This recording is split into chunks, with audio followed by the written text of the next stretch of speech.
இனி பெண்களுக்கு பாதுகாப்பு உறுதி. சிங்க பெண்களுக்கு விஜய் கொண்டு வந்த திட்டம்.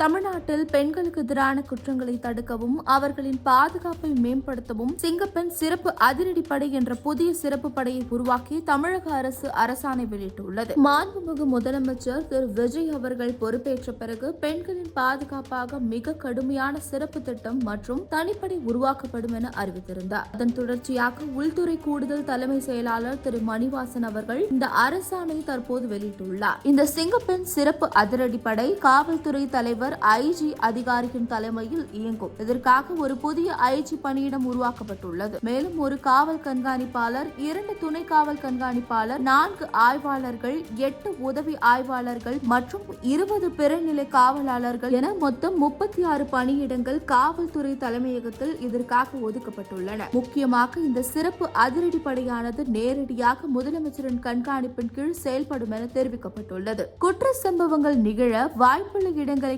கண்டறிந்து கண்காணிப்பதோடு பொது இடங்களில் ரோந்து பணிகளை தீவிரப்படுத்தி பெண்களுக்கு பாதுகாப்பான சூழ்நிலையை உருவாக்குதல், பேருந்து நிலையங்கள், ரயில் நிலையங்கள், கல்வி நிலையங்கள் மற்றும் தகவல் தொழில்நுட்ப நிறுவனங்கள் அமைந்துள்ள பகுதிகளில் தங்கள் இருப்பை அதிக அளவில் வெளிப்படுத்தி குற்றங்களை தடுத்தல், புகார்கள் மீது விரைந்து நடவடிக்கை எடுத்தல் மற்றும் பாதிக்கப்பட்ட பெண்களை மீட்டு அவர்களுக்கு தேவையான பாதுகாப்பு, நலன் மற்றும் இதர ஆதரவுகளை உரிய நேரத்தில் வழங்குதல். பெண்களிடையே பாதுகாப்பு உறுதி செய்யும் ஒற்றை இலக்கோடு உருவாக்கப்பட்டுள்ள இந்த சிங்கப்பெண் சிறப்பு அதிரடிப்படை மாநிலம் முழுவதும் நவீன வசதிகளுடன் செயல்படும் என அரசு தரப்பில் தெரிவிக்கப்பட்டுள்ளது.